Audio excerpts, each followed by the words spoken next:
दोस्तों, देश भर में लोकसभा का चुनाव जारी है। ऐसे में आज देश के प्रधानमंत्री नरेंद्र मोदी का एक नया इंटरव्यू सामने आया है।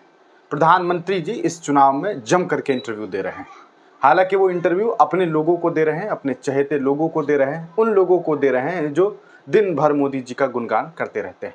ये तमाम दुनिया जानती है। खैर, इस गुणगान वाली मीडिया को ही कम से कम मोदी जी इंटरव्यू देना तो शुरू कर चुके हैं।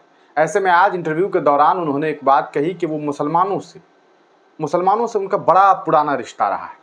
प्रधानमंत्री नरेंद्र मोदी का रिश्ता हर चीज से रहा है। वो किसी राज्य में चले जाए, किसी गांव में चले जाए, किसी इलाके में चले जाए, किसी मुल्क में चले जाए, हर जगह से उनका रिश्ता होता है।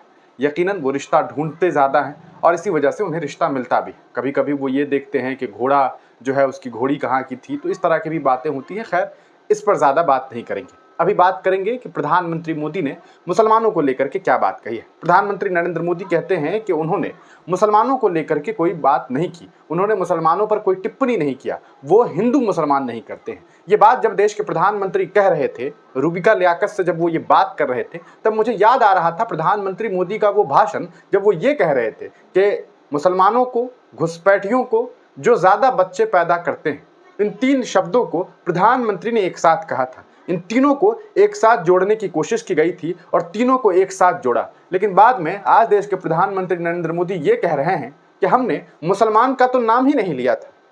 अब सवाल ये उठता है कि झूठ कौन बोल रहा है, वो प्रधानमंत्री जो इंटरव्यू दे रहे हैं या वो प्रधानमंत्री जो चुनावी भाषण देते हैं। प्रधानमंत्री जी का ये दोहरा चरित्र कैसा है कि जब वो मीडिया के बीच बातचीत करते हैं, अपने लोगों के बीच ही बातचीत करते हैं, भले वो स्क्रिप्टेड ही रहता, लेकिन वहां पर बात अलग होती है और मंचों पर बात अलग होती है। प्रधानमंत्री जी कहते हैं कि हमारा जो है 2002 से पहले जो मामला था वो बड़ा अच्छा था। हम ईद के दिन हमारे घर में खाना तक नहीं बनता था, हमारे यहाँ खाना आता था, हम वो खाते थे। लेकिन हमारी जो छवि है वो 2002 के बाद धूमिल हो गई।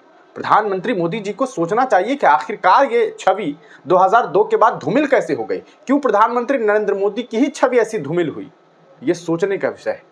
2002 का दंगा और प्रधानमंत्री नरेंद्र मोदी का ऐसा क्या लिंक था कि आज उन्हें ऐसा लगता है कि उनकी छवि धूमिल हो गई है। वो बार बार कह रहे थे कि मुसलमानों को हमने ऐसा नहीं कहा। एक तो प्रधानमंत्री जी इतनी बड़ी बड़ी बात कर देते हैं, उनके चाहने वाले कई लोग जो हैं वो हिंदू मुसलमान जम करके करने लग जाते हैं और प्रधानमंत्री जी उन तमाम लोगों को ठंडा कर देते हैं ये कह करके कि नहीं हमने ऐसी बात नहीं कही है। अब वो बेचारे जो सोशल मीडिया पर जम करके ज्ञान दे रहे थे, मुसलमानों को सबसे ज्यादा बच्चा पैदा करने वाला बता रहे थे, अब अचानक से उन्हें ये बात पता चली है कि यार हमारे प्रधानमंत्री नरेंद्र मोदी ने तो खुद इस बात से इनकार कर दिया है कि मुसलमान सबसे ज्यादा बच्चा पैदा करते हैं। शायद प्रधानमंत्री जी को डेटा पता चल गया है ना, किसके किसके कितने बच्चे हैं, और उसके बाद उनका ये बयान बदल गया है। प्रधानमंत्री नरेंद्र मोदी अक्सर जो चुनावी रैलियों में जा रहे हैं वहां चीख चीख कर, चिल्ला करके कह रहे हैं, क्या कह रहे हैं कि जब तक मैं जिंदा हूं धर्म के आधार पर आरक्षण नहीं देने दूंगा। ये बात प्रधानमंत्री मोदी कहते हैं। ये आरक्षण असल में वो मुसलमानों के लिए बात करते हैं और कई मंचों पर उन्होंने मुस्लिम रिजर्वेशन का रट्टा मारा है। प्रधानमंत्री जी ये बताइए कि जिस प्रधानमंत्री को इतना ज्यादा जो है अंदर से कहा सकता है ये बात सामने आ रही है कि जब तक मैं जिंदा हूं धर्म के आधार पर कानून नहीं बनने दूंगा, वो प्रधानमंत्री जी ये क्यों नहीं बताते कि धर्म के आधार पर आपने सीए कानून कैसे बना लिया। ये सोचने वाली बात है।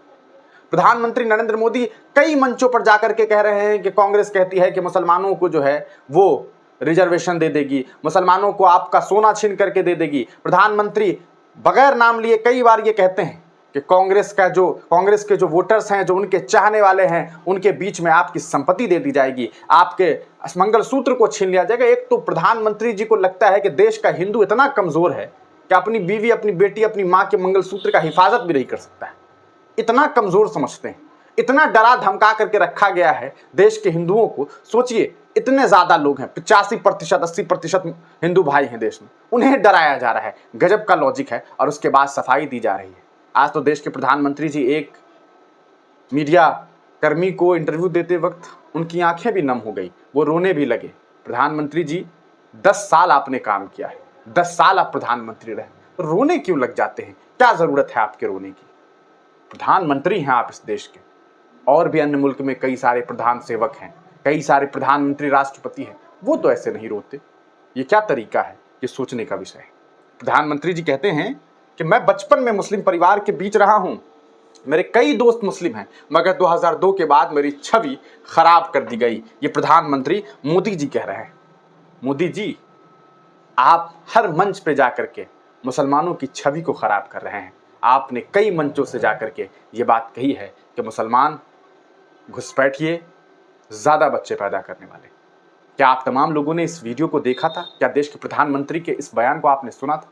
अब आप खुद बताइए, क्या आपको लगता है कि प्रधानमंत्री जी हिंदू मुस्लिम की राजनीति नहीं कर रहे हैं? वो मंचों से हिंदू मुसलमान की राजनीति, अरे उनके तमाम विधायक, उनके लगभग सांसद, ये लोग जो मंच पर जाते हैं तो सिर्फ यही बात कहते हैं कि शाहीन बाग हटा दिया, तो ये हटा दिया, वो हटा दिया, ये कर दिया, वो कर दिया, तरह तरह की बातें, सिर्फ और सिर्फ मुसलमानों को टारगेट करके हिंदू धर्म के लोगों को वोट एकत्रित करने के लिए ये उटपटांग बातें करते हैं। और यकीनन ये कहाँ से आता है, ये सोच कहाँ से आई है? ये सोच दिल्ली से आई है, और दिल्ली के गद्दी नशीं कौन है ये आप तमाम लोग जानते हैं। अपनी राय कमेंट सेक्शन में ज़रूर दीजिएगा। तब तक के लिए दीजिए इजाज़त, फिर मिलेंगे किसी नई वीडियो के साथ, किसी नई पेशकश।